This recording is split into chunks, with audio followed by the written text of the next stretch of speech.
Ito yung full video ng mga kamote. Panoorin nyo kung gaano kakamote dalawang to. Sa video makikita wala pa yung SUV. So wala talagang bawat nangyaring gitgitan maliban sa mangyayari mamaya. Hindi natin ikukat baka umiyak yung mga kapwa kamote nila. Ayan, dahan-dahan lang raw sila ang galing.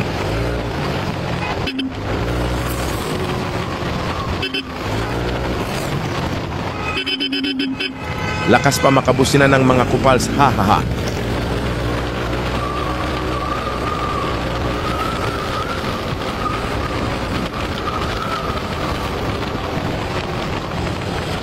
Ayan, pasok ng pasok mga kamote.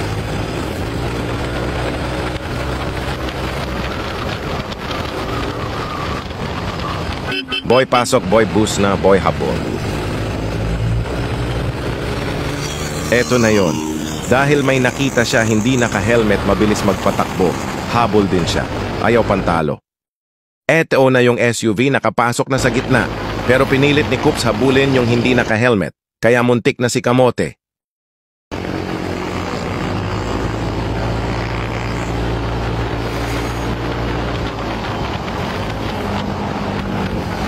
Yung kamoteng kasama niya, alam niya mali siya doon. Kaya alas siyang react. Pero itong naka-video, nakabuntot sa SUV, gusto niya overtake? Pansin niyo yun bike. Iwasan niya ng SUV. Dito pipilitin niya pumasok kahit sobrang liit ng spasyo. Dito hindi pa siya nag-react kasi kita naman na umiwas yung SUV sa e-bike. Ayaw patalo ni kamote, gusto niya talaga dikit sa SUV. At dito na nga, kinukulit niya talaga, gusto niya content, haha. Dito na yun, sumbong siya sa kasama niya, ginigit-git siya ng SUV. Kahit sobrang layo, hahaha. Ano na nga kamote? Ginigit kita ako nito munti, Fortuner.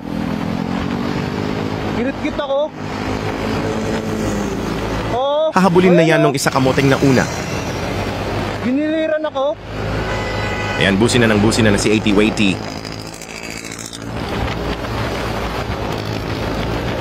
Hinabol na ni Uug 00 Ok. Haharangan na ng kasama niya yun.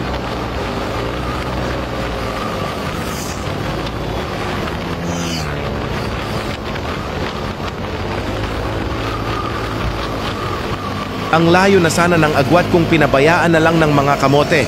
Kaso naghahanap talaga sakit ng katawan.